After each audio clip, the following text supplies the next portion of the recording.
All I can say is that the fake news just doesn't get it, do they?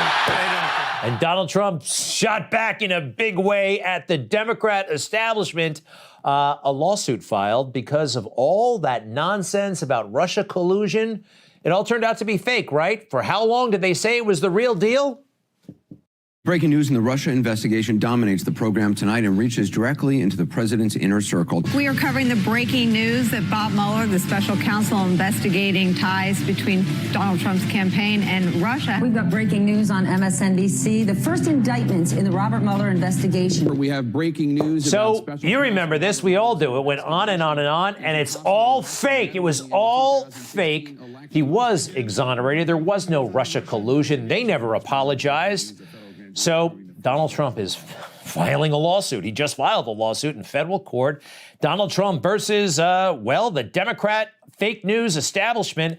Actually, let's see here. Hillary Clinton, the Democrat National Committee, Perkins Coie, the Democrat law firm, Debbie Wasserman Schultz, all the way down to James Comey, Peter Strzok, Lisa Page, remember her?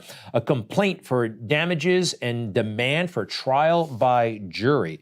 We just got this. It goes on for 108 pages. Stay tuned. Meanwhile, Joe Biden in Brussels today. And you tell me, do you think they pre-approved this question? I'm pretty sure they did. They picked on a foreign reporter. This wasn't spontaneous, was it? Take a look. Marcus of Der Spiegel. Okay, it was on his card. And when you hear Marcus's question, you know they really wanted this question. And they knew it was coming. There's a presidential election coming up in 2024. And as you know, there are yes, it's true. And there are widespread concerns in Europe that a figure like your predecessor, maybe even your predecessor himself, might get elected president again. Are there any steps, anything you're trying to do and NATO is trying to do here these days to prevent what you're trying to do becoming undone 2 years from now? Thank you. And he used that opportunity to tell that lie about Charlottesville and why he got into the race and what President Trump said, leaving out the part where he actually condemned white supremacy and neo-Nazis. So I watch these press conferences because I just can't wait for some reporter to ask questions about the laptop, which has now been verified, triple verified. We knew it was true. The New York Post knew it was true. The New York Times said it was true finally last week. There is a book I recommend you all read, Laptop from Hell by Miranda Devine, all about it. And in today's New York Post, she raises some pretty key questions, I think, for the Biden administration. And how are they going to get out of this one? Let's go through it, please. The White House at some point is going to have to address Hunter Biden's laptop. For 17 months, Joe Biden and his aides have ignored the scandal broken by the Post 3 weeks before the 2020 election. They have denied our revelations, refused to respond to our questions, told lies, and relied on their media and big tech allies to censor and cover up credible allegations of corruption involving the president and his family. But the dam is about to burst as more Americans learn about the scandal and draw negative conclusions about Biden's integrity. An exclusive Rasmussen poll obtained by the Post shows a staggering 65% of voters believe it is likely that Joe Biden was involved in and may have profited from his son Hunter's overseas business deals. 48% say it is very likely. And evidence also exists showing that Joe Biden financially benefited from his then drug-addicted son's overseas business dealings, perhaps by several $1 million. You have to go into this book. It is so damning. And the fact that Joe Biden can go in public in front of reporters and not be asked about it, that's damning too.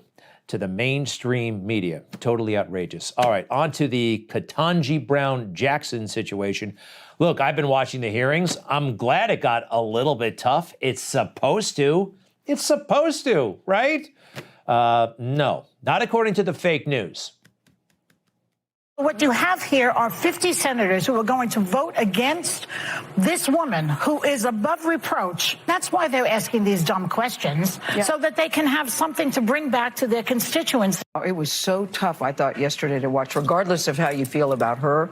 It felt so personal watching her being really attacked for something that has nothing to do with the job that she's going to do. The way she was treated, I thought, was very difficult to watch. You got to get out more, or you have to have a better sense of history. Kavanaugh, anybody? We all know what happened to him and how it happened and what went down. I mean, that was unbelievably ugly. But these things are always pretty tough. Here's Justice Samuel Alito back in 2005 or so when he was up for confirmation. And I'd just like to know how long that was going to be. Was that going to be 2 years? Was it going to be 3 years? Was it going to be 5 years? When did you feel that you were going to be released? If Senator, that was it, if we followed your interpretation. Senator, if there's someone that can just understand what you just told us, I'd be interested in it, because I don't. I'm going to ask you a straightforward question, and I hope it doesn't offend you. When you listed CAP, was part of your rationale for listing an application, you thought that would appeal to the outfit you were applying to, the people looking at your resume? I can't say I'm not even suggesting about whether you were or were not remembering, but I mean, was part of the reason, one of the explanations, I'm looking for a reason. You know, I'm looking to be able to say, because you don't impress me. Jerks, right? They got pretty nasty, actually.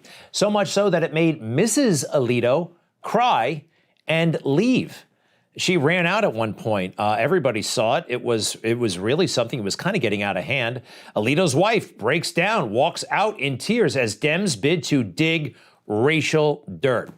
And of course, this all really started, there's even a word for it, borking. That's what they do to these nominees, with Robert Bork, a conservative nominated by Ronald Reagan back in 1987. The president has sought to appoint an activist of the right, whose agenda would turn us back to the battles of a bitterly divided America. In Robert Bork's America, there is no room at the inn for blacks and no place in the Constitution for women. And in our America, there should be no seat on the Supreme Court for Robert Bork. Wiretap. They have a legal wiretap. You mean to say that a magistrate is going to authorize a wiretap to find out if a couple is using contraceptives? They couldn't they have law? Unbelievable. Unbelievable. It was an unbelievably stupid question. But it's tough when you get confirmed. And what happened to Ketanji Brown Jackson was totally within limits. And by the way, Ted Kennedy, rest in peace. But how dare that man even show his face in public after what he did in 1969 to that girl, and sitting in judgment of anyone. Evidence of the fake news, evidence of liberal bias, just unbelievable that he got away with it. All right, wrapping up about today, Cory Booker, Senator Cory Booker. What's going on with this guy? Is this crazy? Is this phony? What's happening here? I just look at you and I start getting full of emotion. You did not get there because of some left-wing agenda? You didn't get here because of some dark money groups? Nobody's going to steal the joy of that woman in the street, or the calls that I'm getting, or the texts. Nobody's going to steal that joy. You have earned this spot. You are worthy. No one's going to steal that joy except me. I mean, it seems kind of insane. And then there was this. You got here how every black woman in America who's gotten anywhere has done. By being, like Ginger Rogers said, I did everything Fred Astaire did, but backwards in heels. All right. That's a phony myth right there. Fred Astaire was the genius of that duo. He was a choreographer. He's the one who invented all that stuff.